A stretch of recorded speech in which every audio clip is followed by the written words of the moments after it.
নতুন প্রজন্মকে আমরা যদি দ্বীন শিখাতে চাই এবং কোরআনের যে তালিমাত, সুন্নতের রাসূলের যে তালিমাত, আমার নবীর ইশক মহব্বতের যে তালিমাত, এগুলা যদি আমরা নতুন প্রজন্মের কাছে তুলে ধরতে চাই, তাহলে এই ধরনের মাহফিলের কোনো বিকল্প নেই। এখন আমি শুধুমাত্র দুই একটা কথা কোরআন হাদিস থেকে যেহেতু আমাকে বলেছে, এরপর আমরা আমাদের আরেক আলোচনাতে চলে যাবো ইনশাআল্লাহ। ঈদে মিলাদুন নবী সাল্লাল্লাহু আলাইহি ওয়াসাল্লাম, প্রথমে আপনারা এটা সিদ্ধান্ত নেন যে আল্লাহ রাব্বুল আলামিন আমাদেরকে অনেক ধরনের নিয়ামত দিয়েছেন, দেন নাই? নিয়ামতের শুকরিয়া আদায় করার অর্থে ইমাম গাযালী রাহমাতুল্লাহ আলাইহি একটা দারুণ কথা বলেছেন, আমার কাছে ব্যাপারটা অনেক অসাধারণ লেগেছে। উনি বলেছেন, হাত আল্লাহর নিয়ামত, কোনো সন্দেহ নাই। হাতের শুকরিয়া হচ্ছে হাত দিয়ে এমন কাজ করবো না যেটাতে আল্লাহ নারাজ হয়, এটা হচ্ছে এই নিয়ামতের শুকরিয়া। চোখ আল্লাহর নিয়ামত, এটা দিয়ে এমন কাজ করবো না যেটার মাধ্যমে আল্লাহ নারাজ হন, এটা চোখ যে আল্লাহর নিয়ামত, এটা শুকরিয়া আদায়। এভাবে আপনি নিয়ামত গুলা গুনতে থাকেন। আল্লাহ বলছেন নিয়ামত গুনতে থাকলে নিয়ামত শেষ হবে, তুমি গণনা শেষ করতে পারবে। আমরা এটা সবাই জানি যে আমাদের কাছে আমার নবী সবচেয়ে বড় নিয়ামত। এখন আপনি যদি মনে করেন না আমার কাছে আমার নবী বড় নিয়ামত না, তাহলে আপনার সাথে আমার কোনো কথা নাই, আমি বাড়াবাড়ি করতে পারবো না। কিন্তু আমার কাছে আমার নবী সবচেয়ে বড় নিয়ামত, আমার কাছে আমাদের নবী সবচেয়ে বড় নিয়ামত। এখন এই নিয়ামত প্রাপ্তিতে নিয়ামতের শুকরিয়া আদায় করতে হবে না? কারণ শুকরিয়া আদায় করার হুকুম দিয়েছেন খুদ আল্লাহ। হুকুম কে দিয়েছেন? আল্লাহ। তো নিয়ামতের শুকরিয়া আদায় করতে হবে, এটা আল্লাহর ইবাদত, এটা আল্লাহর ইবাদত। এখন নিয়ামতের শুকরিয়া কিভাবে আদায় করব? আমরা কোরআনের কাছে আসতে হবে, কোরআনকে জিজ্ঞেস করতে হবে যে নিয়ামতের শুকরিয়া কেমনে আদায় করে। কোরআন আমাদেরকে বলছে নিয়ামতের শুকরিয়া আদায় করা চারটা ধরন আছে। এক ধরন হচ্ছে ওই নিয়ামতকে স্মরণ করা, ওই নিয়ামতকে স্মরণ করা মানে গ্রেটফুল হওয়া, আল্লাহর দরবারে নিয়ামতের স্মরণ করে বারবার আল্লাহকে ধন্যবাদ দেওয়া, শুকরিয়া আদায় করা। এটাকে বলা হয় যিকরে নে'মা। যিকরে নে'মা, ইয়া বনি ইসরাঈল আযকুরু নি'মাতি আল্লাতী আন'আমতু আলাইকুম, তোমাদের উপর যে নিয়ামত দেওয়া হয়েছে সেই নিয়ামতে স্মরণ করো। তো যিকরে নিয়ামত অর্থাৎ নিয়ামতের স্মরণের মাধ্যমে নিয়ামতের শুকরিয়া আদায় করা হয়। এটা কোরআনে পাকে নিয়ামতের শুকরিয়া আদায়ের প্রথম ধরন। নিয়ামতের শুকরিয়া আদায়ের দ্বিতীয় ধরন হচ্ছে তাহদিসে নে'মা। ওয়া আম্মা বিনি'মাতি রাব্বিকা ফাহাদ্দিস। আমার আল্লাহ বলছেন যে আল্লাহর নিয়ামত যে পেয়েছো সেটা মানুষের মধ্যে বর্ণনা করো, মানুষের মধ্যে। যিকরে নিয়ামত নিজে নিজে করতে পারবে, তাহদিসে নিয়ামত নিজে নিজে করতে পারবে। তাহদিসে নিয়ামতের জন্য একজন মুহাদ্দিস লাগে আর কিছু সামিঈন লাগে। একজন বর্ণনা করবে, আরেকজন বর্ণনা শুনবে। এখন মজলিস যদি বড় হয় তো আমি এখান থেকে বললে পিছনের লোক শুনবে, তাহলে আমাকে এমন কিছু ব্যবস্থা করতে হবে যেন পিছনের লোকজন শুনে। বুঝতে পেরেছেন? মানুষ বেশি এসেছে, আমি চিন্তা করলাম আল্লাহ আমাকে একটা নিয়ামত দান করলেন, এতগুলো মানুষ এসেছে। আমার নবী বলেছেন আমার ধর্মের মধ্যে খাওয়ানো অনেক বড় নিয়ামত, খাওয়ানো অনেক বড় ইবাদত। তো আমি চিন্তা করলাম আমি আমার সাধ্য অনুযায়ী খাওয়া দাওয়ার একটু ব্যবস্থা করলাম, হয়ে গেছে না মিলাদুন নবী? এটা কোথায়? তাহদিসে নিয়ামতের মধ্যে। তাহদিসে নিয়ামত মানে যে নিয়ামত আপনাকে দেওয়া হয়েছে সেই নিয়ামত মানুষের মধ্যে আপনি বর্ণনা করেন, মানুষের সাথে শেয়ার করেন, এটাকে বলা হয় তাহদিসে নে'মা। কি? তাহদিসে। শুকরিয়া আদায়ের তৃতীয় কুরআনী ধরন হচ্ছে সেই দিনকে ঈদ হিসেবে পালন করা। হযরতে ঈসা আলাইহিস সালাম বলছেন না, আল্লাহুম্মা আনজিল আলাইনা মাঈদাতাম মিনাস সামা তাকুনু লানা ঈদান লিআউয়ালিনা ওয়া আখিরিনা। এখন জান্নাত থেকে বিশেষ খাদ্যদ্রব্যের একটা ট্রে হযরত ঈসা আলাইহিস সালাম বলছেন, মাওলা যদি ওই নিয়ামত আপনি আমাদের উপর নাযিল করেন সেটা আমরা ঈদ হিসেবে পালন করব, আমাদের জন্য ঈদের দিন হবে। ও ভাই, ঈসা আলাইহিস সালামের উম্মতের উপর খাদ্যের ট্রে নাযিল হলে যদি ঈদ হয়, তো ইমামুল মুরসালিন যখন এসেছেন সেই দিন এটা ঈদ হয় না? এটার জন্য কি শরীয়ত তালাশ করতে হয়? আমরা ঈসা আলাইহিস সালামের জবান থেকে শুনেছি, ঈসা আলাইহিস সালাম বলেছেন যে আল্লাহর বিশেষ নিয়ামত অবতরণের দিনকে কার থেকে? ঈসা আলাইহিস সালাম থেকে। তাহলে তিনটা গেল।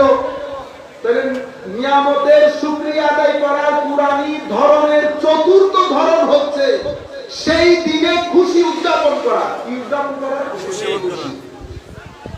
কোরআনে পাকের মধ্যে আল্লাহ বলছেন না, কুল বিফাদলিল্লাহি ওয়া বিরাহমাতিহি ফাবিযালিকা ফালিয়াফরাহু।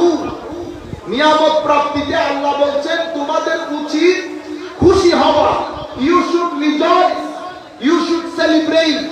তো সেলিব্রেশনের কথা, রিজয়েসিং এর কথা, আনন্দ উদযাপনের কথা খুব আল্লাহ বলছেন, আমরা বলছি না। এখন আপনারা কি বলেন, তো কেন সেদিন রোজা রাখা যায় না? ও ভাই, আল্লাহ রোজা রাখার কথা বলতে পারতেন না? আরবির মধ্যে কি শব্দের আকাল করেছে? আল্লাহ বলতে পারতেন না, কুল বিফাদলিল্লাহি ওয়া বিরাহমাতিহি ফাবিযালিকা ফালিয়াসুমু, ফালিয়াসুমু বলতে পারতেন না? এখন নফল নামাজ পড়তে পারেন না, তো এখানে কি শব্দের আকাল করেছে? আল্লাহ ইচ্ছে করলে বলতে পারতেন না, ফাবিযালিকা ফালিউসাল্লু। আল্লাহ সালাতের কথা বলেন নাই, রোজার কথা বলেন নাই, আল্লাহ খুশি উদযাপনের কথা বলেছেন। আল্লাহ খুশি উদযাপনের কথা বলেছেন। তো হাবিব, খুশি উদযাপন কিভাবে করব? মনে রাখবেন, আমাদের শরীয়তের মধ্যে হুকুম দুই ধরনের। এক ধরনের হুকুমের মধ্যে আল্লাহ হুকুম দেন, আমার নবী সেই হুকুম কিভাবে অনুশীলন করবেন সেটার ধরনকে ফিক্স করে দেন। আল্লাহ বলেছেন নামাজ আদায় করতে, আমার নবী বলছেন সাল্লু কামা রাআইতুমুনি উসাল্লি, আমি যেরকম নামাজ পড়ি সেরকম করবা।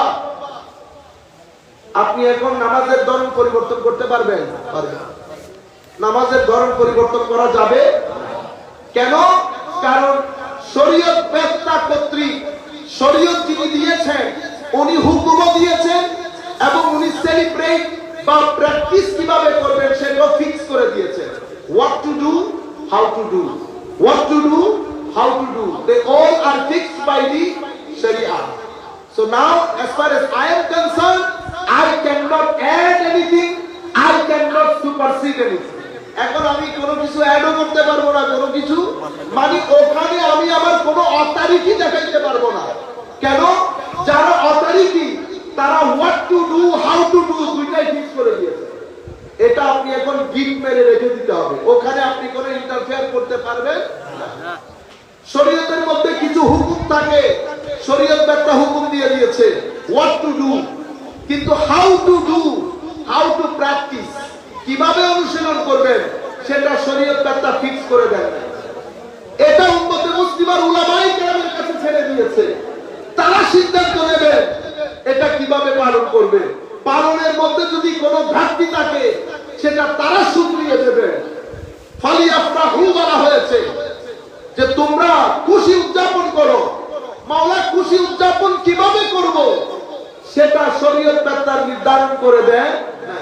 আমার নবী যদি বলতেন খুশি উদযাপন সেভাবে করো যেভাবে আমি করছি, তাহলে আমরা খুশি উদযাপনের নতুন কোন তরিকা আবিষ্কার করতে পারতাম না। এই জায়গাটা খোলা রেখেছে, এই জায়গাটার মধ্যে কি করব সেটা এসেছে, কিভাবে করব সেটা আসে, সেটা ইমাই কেরামের কাছে ছেড়ে দিয়েছেন। উলামাই উম্মত ওনারা বসে সিদ্ধান্ত নেবেন। এটার একটা প্রিন্সিপাল আমার নবী দিয়ে দিয়েছেন। আমার নবী কি বলেছেন? মা রাআহুল মুসলিমুনা খায়রা ফাহুয়া ইনদাল্লাহি খায়র। মুসলমান যেটাকে ভালো মনে করে, অর্থাৎ মুসলমান সংখ্যা গরিষ্ঠ মুসলমান যেই বিষয়টাকে উত্তম মনে করবে সেটা আল্লাহর দরবারে উত্তম বলে বিবেচিত হবে। কেন? কারণ আমার নবী বলছেন ইন্নাল্লাহ মানে লা তাজতামিউ উম্মতি আলা দালালা, আমার উম্মত কখনো কোনো পথভ্রষ্টতার উপর ঐক্যমত্য পোষণ করবে। কেন? কারণ ইয়াদুল্লাহি আলাল জামাত, আল্লাহর কুদরতির হাত আমার উম্মতের সংখ্যা গরিষ্ঠের উপরে থাকবে। বুঝতে পেরেছেন?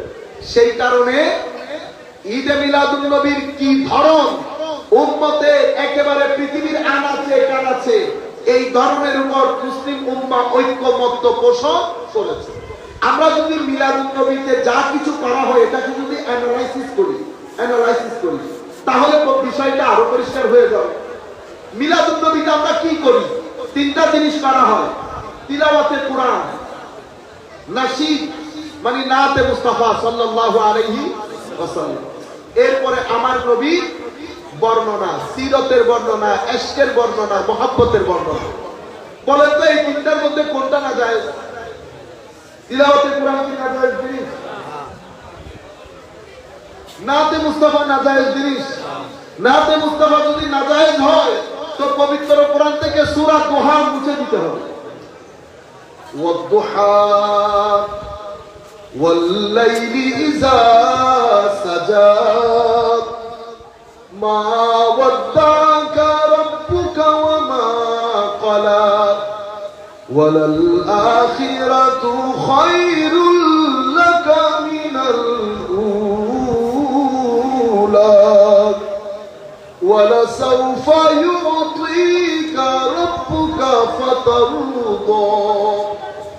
আপনি যদি পুরো সূরা দেখেন, সূরার মধ্যে আমার আল্লাহ আমার নবী সাল্লাল্লাহু আলাইহি ওয়াসাল্লামকে সান্ত্বনা দিচ্ছেন, মহব্বতের বহিঃপ্রকাশ করছেন। হাবিব, মন খারাপ করেন কেন? কে বলল আমি আপনাকে ছেড়ে দিয়েছি? আমি কি আপনাকে ছাড়তে পারি? আমি কি আপনাকে ভুলে যেতে পারি? আপনি মন খারাপ করবেন না। প্রত্যেক পরবর্তী সময় আপনার পূর্ববর্তী সময়ের চেয়ে অনেক দামি এবং দারুণ হবে। পরকাল আপনার ইহকালের চেয়ে অনেক উত্তম হবে। প্রত্যেক পরবর্তী সময় আপনার পূর্ববর্তী সময়ের চেয়ে অসাধারণ হবে।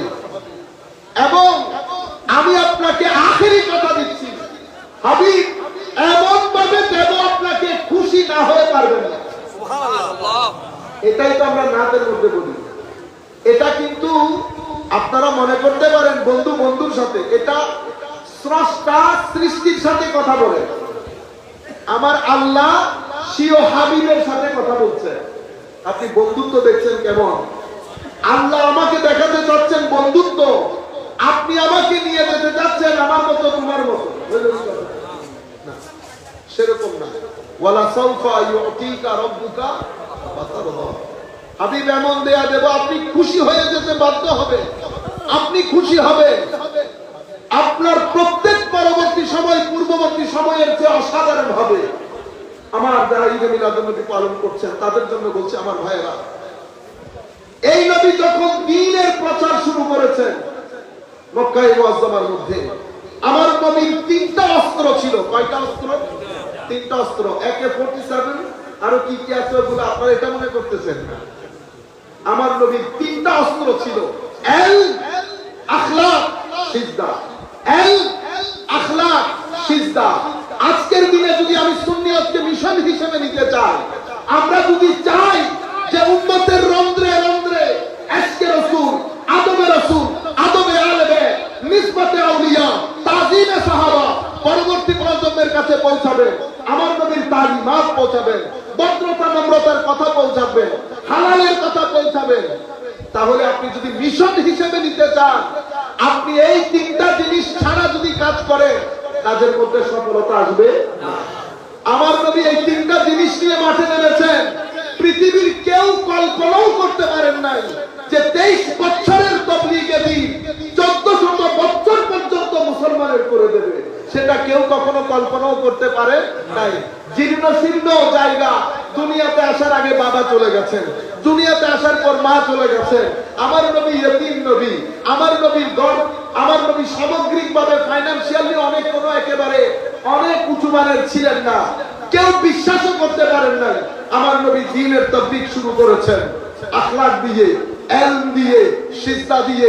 আমার নবী 13 বছর মক্কা মুআজ্জামার মধ্যে ধারাবাহিকভাবে কাজ করে গিয়েছেন ইস্তেকামতের সাথে। আমার শব্দগুলো আপনারা মাথায় রাখবেন, বিশেষ করে নতুন প্রজন্ম, আমার যারা ছেলেপুলে আছে তাদেরকে বলছি, ইস্তেকামতের সাথে মানে অটল এবং অবিচল থেকে, ধৈর্যের সাথে। মনে রাখবেন, ধৈর্য আপনার আমার জিন্দেগি উপরে ওঠার সবচেয়ে দারুণ জিনিস হচ্ছে ধৈর্য ধারণ করা। কেন? কারণ যেই ব্যক্তি ধৈর্য ধারণ করেন সেই ব্যক্তির সাথে আল্লাহ থাকে। সেই ব্যক্তির সাথে লাঠি নিয়ে দৌড় দেওয়ার মধ্যে কোনো সফলতা নাই। নিজেকে নফসকে লাঠি দিয়ে দৌড় দেওয়া মানে নফসকে খুশি করা। আমি নফস তো ভিতর থেকে ফেলে। আপনাকে 2 সেকেন্ডের জান্নাতি মানুষকে জাহান্নামী করে ফেলতে পারে। এই খতরনাক খবীর এর ভিতর থেকে ধাক্কা দেন। মনে রাখবেন, আপনি হক বাতিল ইজিলি বুঝতে পারবেন। যেই জায়গার মধ্যে সবর থাকবে সেটা হক। এখানেও আযান, এখানেও আযান, এখানেও নামাজ, এখানেও নামাজ।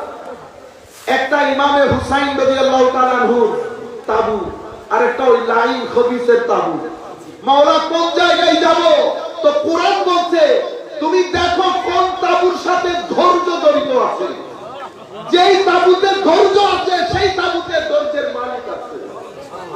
ইন্নাল্লাহা মা'আস সাবিরিন, ইসতাঈনু বিস-সাবরি ওয়াস-সালাহ, ইন্নাল্লাহা মা'আল মুসাল্লিন।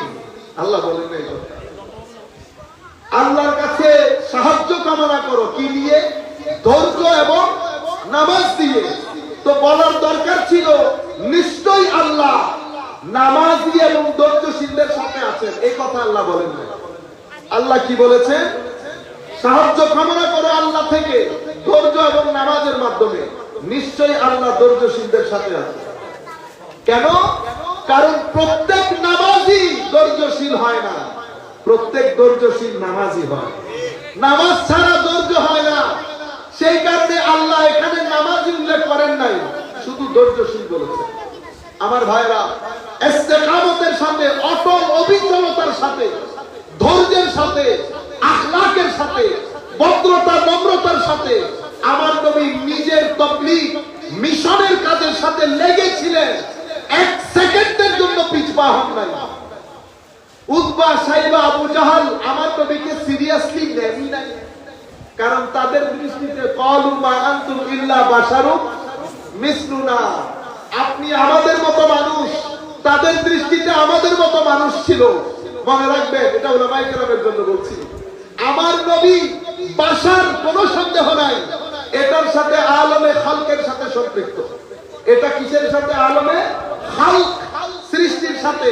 কিন্তু আমার নবীর মধ্যে শুধু আলমে খালকের জিনিস নাই। আমার নবীকে আল্লাহ আলমে খালকের জিনিসও দিয়েছেন, আলমে আমরের জিনিসও দিয়েছেন। আর একটু বললে বুঝতে পারবেন আলমে আমর কোনটা।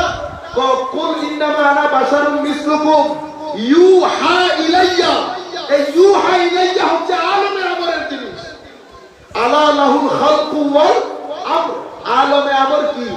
আলমে আমর হচ্ছে ডিভাইন পার্লামেন্ট, যে পার্লামেন্টের মধ্যে কুল কায়নাতের পলিসি মেক হয়, যে পলিসি এখানে এসে এক্সিকিউট হয়।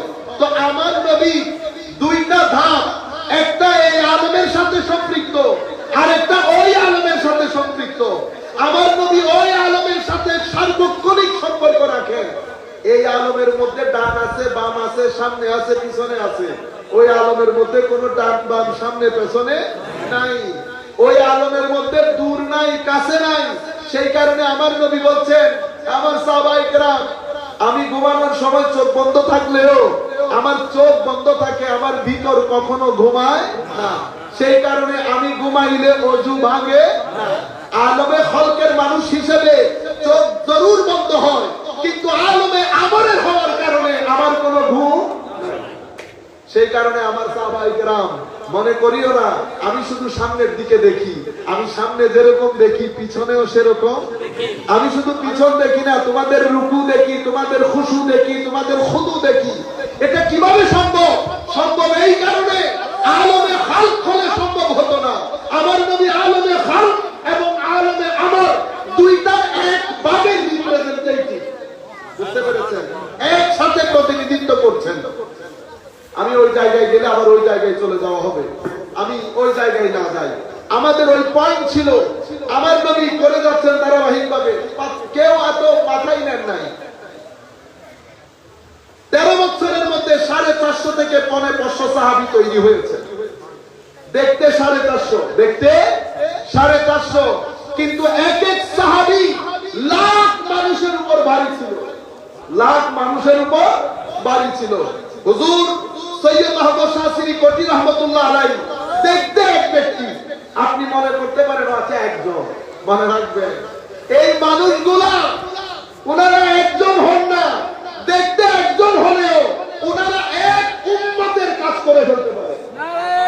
ওনারা এক উম্মতের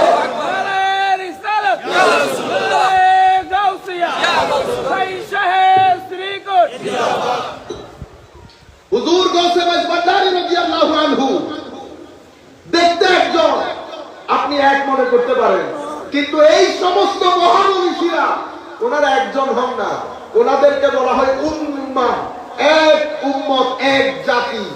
আপনি কি একটা জাতি যদি সামনের দিকে হাঁটতে থাকে আপনি প্রতিবন্ধকতার সৃষ্টি করতে পারবেন? পারবেন না।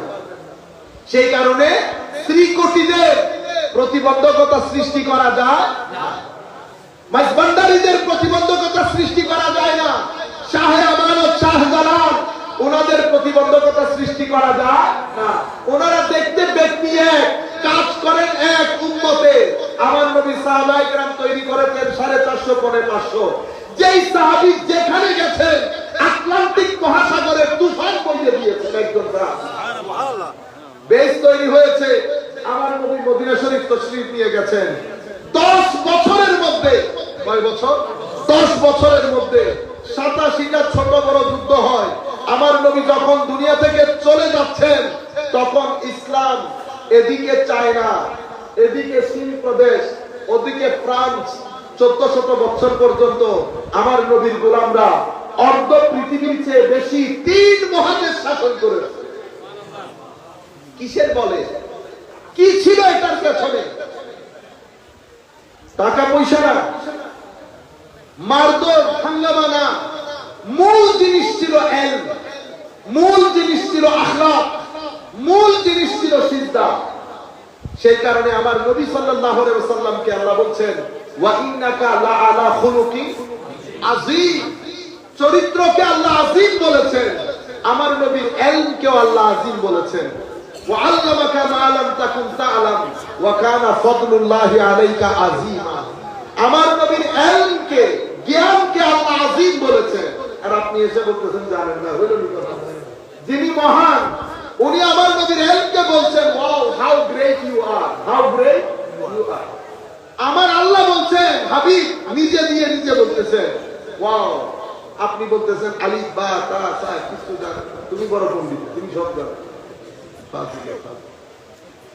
তো বলতে চাচ্ছিলাম দুইটা জিনিস আমার নবী আল্লাহ আযীম বলেছেন, চরিত্রকে আযীম বলেছেন, আমার নবীর ইলমকে আযীম বলেছেন। এখন আমরা যখন মিশনের কাজ করব, তারা মনে করেছিল মুহাম্মদ সাল্লাল্লাহু আলাইহি ওয়াসাল্লাম করতে দাও, ফু দিলে নিভে যাবে, ফু দিলে নিভে যাবে। ইউরিদুনা লিইউতফিউ নূরাল্লাহি বিআফওয়াহিহিম ওয়াল্লাহু মুতিম্মু নূরিহি ওয়ালাউ কারিহাল কাফিরুন। আপনাদেরকে মনে করা হতে পারে ফু দিলে নিভে যাবে সুমিরা। আমার ভাইরা হাত জোর করে বলবো, সামনে আমাদের ছেলে যারা এখন 6, 7, 8 বছরের আছে, তারা যখন আগামী 10 বছর পরে 18, 19 বছরের হবে, আমাদের সুন্নিয়ত প্রচার অনেক টাফ হয়ে যাবে। আপনাদের উপর, নতুন প্রজন্মের উপর ডিপেন্ড করছে যারা মাহফিলের আয়োজন করেছেন। আমরা আমার নবীর দেখানো পথ আমরা যদি অনুকরণ না করি, আমাদের পক্ষে মিশনের কাজ করা সম্ভব হবে না। এই কাজে আত্মত্যাগ আছে, এই কাজে সময়, এই কাজে টাকা পয়সা, ধন দৌলত সবকিছু বিকিয়ে দিতে হয়। কেন? কারণ এগুলা দিয়ে আমরা আখিরাত তৈরি করে নিচ্ছি, আখিরাত তৈরি করে নিচ্ছি। শুধু আখিরাত বাদ দিয়ে দেন, আপনি কবর হাসর বাদ দিয়ে দেন, আপনি দ্বীনকে ডিসরিগার্ড করে আপনি দুনিয়াতে শান্তি পাবেন না। কেন? মনে রাখবেন, দ্বীনকে যদি ডিসরিগার্ড করে শান্তি পেত, তো পৃথিবীর পশ্চিমা বিশ্বের লোক অনেক শান্তিতে থাকতো, সবকিছু আছে, শান্তি ছাড়া। কেন? ধর্মবাদ দিয়ে দিয়েছে।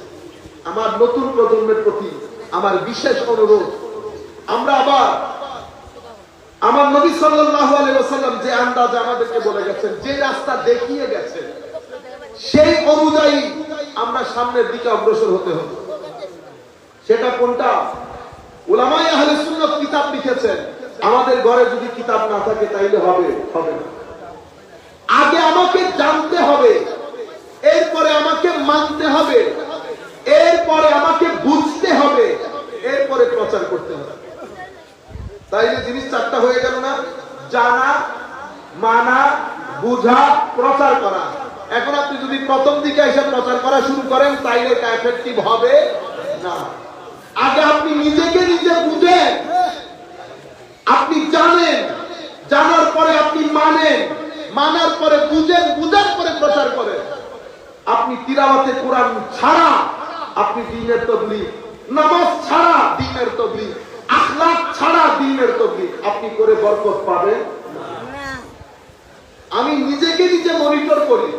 আমার সপ্তাহের কাজ যখন বৃহস্পতিবারে আমার নবীর দরবারে পেশ করা হবে, বৃহস্পতিবারে তো আমার নবীর দরবারে পেশ করা হয়, আমি নিজেকে নিজে মনিটর করি, কাউকে জিজ্ঞেস করতে হবে না। আপনি আলেম, আপনি নেতা, আপনি প্রফেসর, এটাকে 2-3 সেকেন্ডের জন্য এক জায়গায় গাঁথি পূজা বান্ধে রাখা দেন। আমি তো এন্ড অফ দ্য ডে আমার নবীর উম্মত, কিছুদিন পর আমি দুনিয়া থেকে চলে যাব। সবাই তো একটা পাবে। আমার সপ্তাহ 7 দিনের কাজ যদি আমার নবীর দরবারে পেশ করা হয়,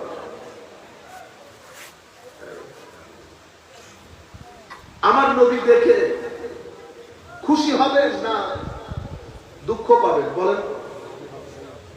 যেই ওয়াজ আমরা করি, যেই শব্দ ইউজ করি, যে ল্যাঙ্গুয়েজ ইউজ করি, যেভাবে ফিতনা ফাসাদের বাজার গরম করি, হিংসা বিদ্বেষের ছড়াছড়ি করি, আমি যখন এই জায়গার মধ্যে তকরির করব, আমি চিন্তা যেটা করি সেটা হচ্ছে আমি আমার নবীর কদমে বসে কথা বলছি। আমার কথাগুলো শুনে আমার নবী খুশি হবেন কিনা আপনার খুশি পরে, আপনার খুশি পরে। আগে আমার নবী খুশি হবেন কিনা সেটা চিন্তা করে। আমার স্ট্রাগল কিতাবের সাথে, মাদ্রাসার আমার ছেলেরা জামিয়াতে ফাজিলে আলিমে পড়ছে, তাদেরকেও বলছে আমার সপ্তাহের 7 দিন পরে যখন আমার নবীর দরবারে আপনার আমলের সাথে সাথে লেখাপড়ার লিস্ট যাবে না। আমার নবী যখন দেখবে আমার এই উম্মতের নতুন প্রজন্ম দিন রাত এক করে দিচ্ছে আমার ইলমের খেদমতের জন্য, মনে রাখবেন এক মদিনা শরীফ থেকে বর্ণিত হয়, ইলমের বন্টন মদিনা শরীফ থেকে হয়। আমার নবী সামান্য পরিমাণ যদি তাওয়াজ্জুহ দেয়, আমার নবী যখন দেখবে এখানে স্ট্রাগল আছে, চেষ্টা প্রচেষ্টা আছে, আমার এই উম্মত রাত দিনকে এক করে দিচ্ছে, আমার নবী একটু তাওয়াজ্জুহ দেওয়ার দে ইলমের সমুদ্র বয়ে যাবে। মাদ্রাসার ছেলেদেরকে আরেকটা কথা বলি, মনে রাখবেন কিতাব বোঝার জন্য ইলমুস সারফের দরকার হয়, কোনো সন্দেহ নাই, কিন্তু কিতাব বোঝার জন্য আরেকটা সোর্স আছে, যে সোর্সটা আমরা বন্ধ করে তালা লাগিয়ে সিলগালা করে দিয়েছি। সেটা হচ্ছে কষ্ট এবং ইলহামের সোর্স, সেটা হচ্ছে ভিতরের সোর্স। একটা কিতাব পড়ে ইলম অর্জন হয়, আরেকটা রাতের সিজদা দিয়ে ভিতরের বর্তনকে পরিষ্কার করে ভিতর থেকে একটা পানি উঠে, একটা পানি বাইরে থেকে ঢুকে, আরেকটা পানি ভিতর থেকে উঠে। যেটা ভিতর থেকে উঠে এটাকে ইলহাম এবং কাশফ বলে। এটা আপনি যখন ভিতরের বর্তনকে পরিষ্কার করবেন সিজদার মাধ্যমে, তাহারাতের মাধ্যমে, তওবার মাধ্যমে, মুজাহাদার মাধ্যমে। আমরা সবাই কাদেরিয়া তরিকার মুরিদ না? হুজুর গৌসুল আজম আব্দুল কাদের জিলানী রাদিয়াল্লাহু তাআলা আনহু কাদেরিয়া তরিকার ভিত্তি প্রস্তর স্থাপন করেছেন 8টা জিনিসের উপর। কয়টা জিনিস? 8টা জিনিসের উপর তরিকায়ে কাদেরিয়ার ভিত্তি প্রস্তর স্থাপন করেছেন। তার মধ্যে প্রথম জিনিস যেটা, সেটার নাম দিয়েছে মুজাহাদা, স্ট্রাগল করা। তো আমার নবী সাল্লাল্লাহু আলাইহি ওয়াসাল্লাম আমাকে স্ট্রাগল করতে হবে। এই স্ট্রাগলের মাধ্যমে, তাহারাতের মাধ্যমে, তওবার মাধ্যমে, ফরায়েজে দ্বীনের মাধ্যমে, তিলাওয়াতে কোরআনের মাধ্যমে, জিকরে ইলাহির মাধ্যমে, নিসবতে আউলিয়ার মাধ্যমে, সুহবতে রব্বানি আলেমের মাধ্যমে, মাজারাতের জিয়ারতের মাধ্যমে আপনি দেখবেন ভিতরের লকগুলো আস্তে আস্তে আনলক হতে শুরু করে। কিছুদিন লক থাকে, কিছুদিন আনলক থাকে। ভিতর যখন লক হয়ে যায় তখন ওয়াজ, তাকরীর, কালাম আপনার ভিতরে কেমন দানা বাঁধে। যাদের ভিতরে লক থাকে তারা ম্যাক্সিমাম ফ্রাস্ট্রেশন এবং ডিপ্রেশনে ভোগে, মানসিক অস্থিরতার মধ্যে ভোগে। অন্তর লক হয়ে যায় বেশিরভাগ ক্ষেত্রে অশ্লীলতার কারণে। কিসের কারণে? অশ্লীলতার কারণে। আমার নবী সাল্লাল্লাহু আলাইহি ওয়াসাল্লাম বলছেন, যখন সমাজের মধ্যে অশ্লীলতা ছড়িয়ে পড়বে এবং সেটা এই পর্যায়ে যাবে যে মানুষ প্রকাশ্যে অশ্লীলতা প্র্যাকটিস করবে, কি হবে তখন? তো তখন সেই সমাজের মধ্যে এমন এমন রোগ বালাই দেখা দেবে যা তার পূর্ববর্তী প্রজন্ম কখনো শুনেও। করোনার সময়কালীন আমরা স্থির ছিলাম না অস্থির ছিলাম? অশ্লীল সমাজ অস্থির হবে, শ্লীল সমাজ স্থির হবে। অশ্লীলতা সমাজকে অস্থিরতার দিকে নিয়ে যাবে, শ্লীলতা সমাজ সমাজকে স্থিরতার দিকে নিয়ে যাবে। আমাদেরকে দায়িত্ব দেওয়া হয়েছে শ্লীলতা শিখানোর জন্য, সমাজকে স্থির করে দেখানোর জন্য। আমরা সমাজের গড্ডালিকা প্রবাহে পা বাড়াইতে পারবো না, গা ভাসাইতে পারবো না। অশ্লীল সমাজ, অশ্লীল ঘর, অশ্লীল ব্যক্তি কখনো স্থির হবে না। কেন? ভিতর লক থাকে। ভিতর আনলক হয় কিভাবে? ভিতরকে যখন লন্ড্রিতে নিয়ে যাবেন, কাপড়কে লন্ড্রিতে নিয়ে যান না, তো ভিতরকে লন্ড্রি কেমনে? তিলাওয়াতে কোরআন, জিকিরে ইলাহি, তওবা, বেশি বেশি করে দরুদে পাক, এই কাজগুলো যখন করবে আপনার ভিতর আস্তে আস্তে আনলক হতে শুরু করবে। ভিতর যখন আনলক হবে, একটা সূর্য উদয় হবে। সূর্য যেমন বেড়ার ফাঁক দিয়ে ছোট ছোট আলো আকারে ঢুকে, আনলক হওয়ার সাথে সাথে এই আলোগুলা ভিতরে ঢুকবে। যেই ভিতরে ঢুকবে, আফামান শারাহাল্লাহু সাদরাহু লিল ইসলাম ফাহুয়া আলা নূরিন মির রাব্বি, নূরে ইলাহি আপনার ভিতরে দানা বাঁধবে। যখন নূরে ইলাহি দানা বাঁধে, তখন সেই ব্যক্তি যদি ইলম অন্বেষণকারী হয়, তাকে আল্লাহ একটা বিশেষ নিয়ামত দান করেন। সেটাকে মাদ্রাসার ছাত্রদেরকে বলবো বিশেষ করে, সেটাকে বলা হয় সাহলুল ফাহম। সাহলুল ফাহম। আপনার আশেপাশে বন্ধু বান্ধব দেখবেন কিতাব নাহু সরফ পাগল হয়ে যাচ্ছে এটা বুঝার জন্য। আপনি এক নজর দেখলেন, ভালো করে পড়তেও পারেন নাই, নাহু সরফ বুঝেন না বিদায়। দুইবার পড়ার পরে আল্লাহ রাব্বুল আলামিন পুরো সমুদ্র বইয়ে দিয়েছে। তখন আপনার ছেলেরা বলবে, এই তো নাহু সরফ ভালো বুঝে না, এই কিতাব কেমনে বুঝে ফেলে? ও ভাই, সোর্স দুইটা, একটা এই জায়গা দিয়ে যায় আর একটা ভিতর থেকে ফুটে। এই ভিতর থেকে যেটা ফুটে সেটা শিখানোর জন্য আমাদের সৈয়দ আহমদ শাহসিনী পটল রহমাতুল্লাহ আলাইহি এসেছিলেন। কিন্তু আমরা ভিতরের জগৎটাকে সিলগালা করে দিয়েছি, আমরা সিলগালা করে দিয়েছি। তাওয়াক্কুল খতম হয়ে গেছে। আল্লাহর তাওহীদ, আল্লাহর একত্ববাদ, তাওহীদ ইলাহি, একটা হক আছে, আল্লাহর একটা হক। আল্লাহর হক হচ্ছে আল্লাহর ইবাদত করা, আল্লাহর হক হচ্ছে আল্লাহর উপর তাওয়াক্কুল করা। আমার ভাইরা, আপনি আল্লাহর উপর তাওয়াক্কুল করবেন, আল্লাহ আপনাকে এমনি এমনি ছেড়ে দেবে এটা হইতে পারে? আমাদের একজন মালিক আছে, যে মালিক আমাদেরকে সার্বক্ষণিক অবজার্ভ করে, আমাদের সাই রোগেরও কাছে থাকে। যে মালিক বলছে, বান্দা তুমি যখন আমার দিকে হেঁটে হেঁটে আসো, আমি তোমার দিকে দৌড় দিয়ে যাই। হায় হায়, এটা যদি একবার মাথার মধ্যে একটু এসকের চিন্তা নিয়ে চিন্তা করে দেখেন, আমি আমার আল্লাহর দরবারে হেঁটে গেলে আমার আল্লাহ দৌড় দিয়ে আসে, আমার আল্লাহ দৌড় দিয়ে আসে। সেই কারণে বলছে, বান্দা তুমি হেঁটে হেঁটে আসো বিদায় তুমি তায়েব, আমি দৌড় দিয়ে যাই বিদায় আমি তাওয়াব, আমি তাওয়াব। আল্লাহ রাব্বুল আলামিন এমন পছন্দ করেন বান্দাকে। আপনি আল্লাহ রাব্বুল আলামিন যখন দেখবেন যে আপনার মধ্যে এই চেষ্টা প্রচেষ্টা, আপনার মধ্যে এই খুলুসে নিয়ত, দ্বীন খেদমতের জন্য জজবা, মিশন হিসেবে নিয়ে তার খেদমতের জন্য জজবা, এই বিষয়গুলো যখন আমার আল্লাহ দেখবেন, আমার আল্লাহ অটোমেটিক্যালি আল্লাহর রাস্তার কাজ আপনার জন্য সহজ করে দেবে, আপনার জন্য সহজ করে দেবে। আখলাকে রাসূল সাল্লাল্লাহু আলাইহি ওয়াসাল্লামের মধ্যে তিনটা জিনিস অতীব গুরুত্বপূর্ণ। এমনিতে আখলাক তো একটা বিস্তৃত বিষয়, একটা বিস্তৃত বিষয়, কিন্তু আখলাকের মধ্যে তিনটা জিনিস অনেক গুরুত্বপূর্ণ। একটা হচ্ছে ধৈর্য, একটা হচ্ছে অটল অবিচল ইস্তেকামত যেটাকে বলি, আরেকটা হচ্ছে নম্রতা, ভদ্রতা। আমার নবী সাল্লাল্লাহু আলাইহি ওয়াসাল্লাম বলছেন, ইয়াসসিরু ওয়ালা তুআসসিরু, বাশশিরু ওয়ালা তুনাফিরু। মানুষকে এমন ভাবে দিন বোঝাতে যেও না যে মানুষের ভিতরে নিফরত সৃষ্টি হয়, ঘৃণার উদ্রেক হয়। ইয়াসসিরু, সহজ করে কথা বলি, ওয়ালা তুআসসিরু, কঠিন করে দিও না। মনে রাখবে, শুধু নিসবত না, নিসবতের হায়া করতে হয়।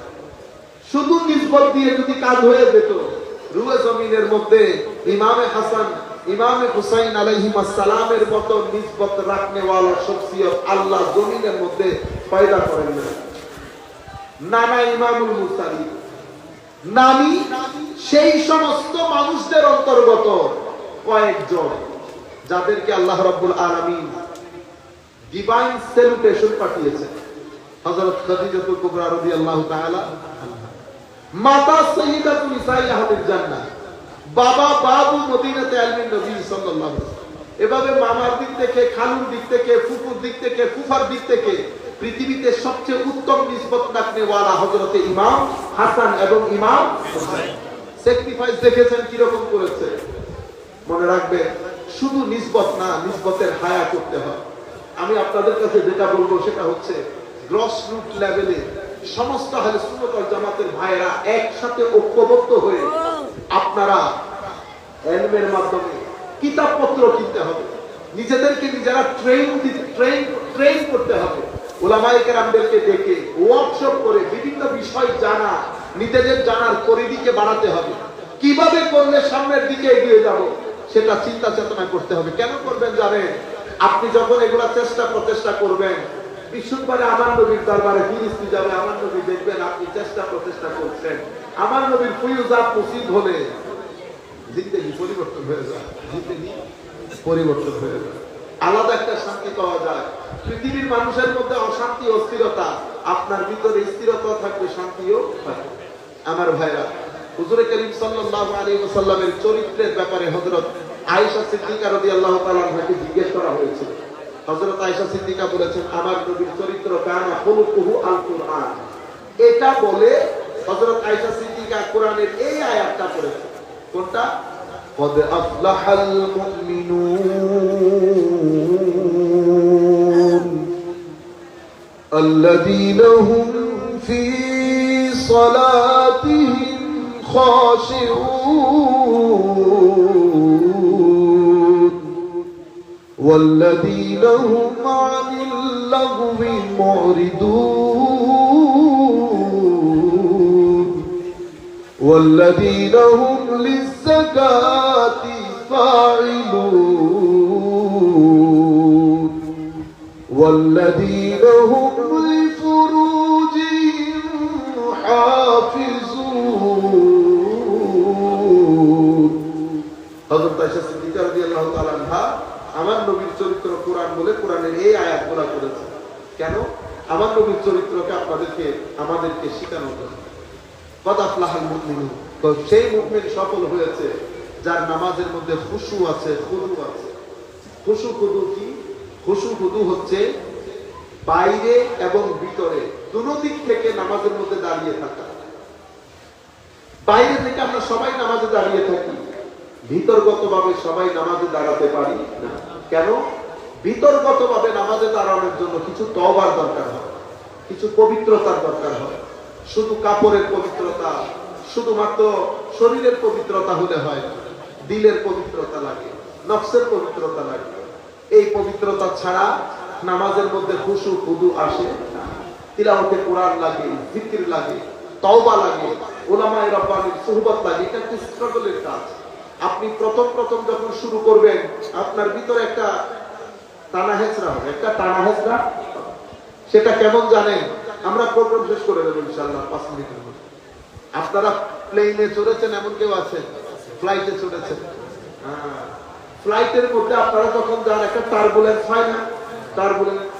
যারা টার্বুলেন্স মুকুত করছি তারা বইটারে ফ্লাইট যখন টার্বুলেন্স হয় কি হয়? একবার উপর উঠে একবার নিচে যায়, একবার উপর উঠে একবার নিচে যায়।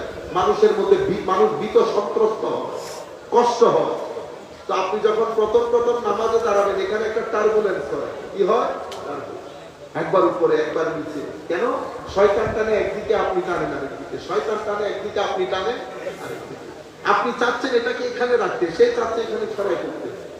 আপনি যখন দেখবেন, আমার আল্লাহ যখন দেখেন যে আমার বান্দা চেষ্টা করছে, একবার, দুইবার, তিনবারের পরে আমার আল্লাহ তৌফিক দিয়ে দেন, ভিতর থেকে একটা নূর জ্বালিয়ে দেন।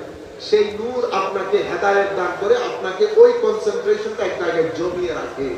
যখন নূর জমে যায়, তখন কনসেন্ট্রেশন ডেভেলপ হয়, তখন ওই টার্বুলেন্সের পরে ফ্লাইট স্টেবল হয়ে যায় না একটা জায়গায় গিয়ে। স্টেবল হলে কি হয়? আপনারা উঠেন, হাঁটাহাঁটি করেন, নাস্তা পানি করেন, খাওয়া দাওয়া করেন, তখন কি বোঝা যায় আপনি যে ট্রেনে আছেন? বোঝা যায় না। এখানেও টার্বুলেন্সের পরে একটা স্টেবিলিটি চলে আসে,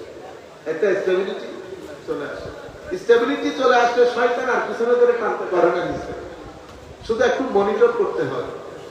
قد أفلح المؤمنون الذين هم في صلاتهم والذين هم عن اللغو معرضون।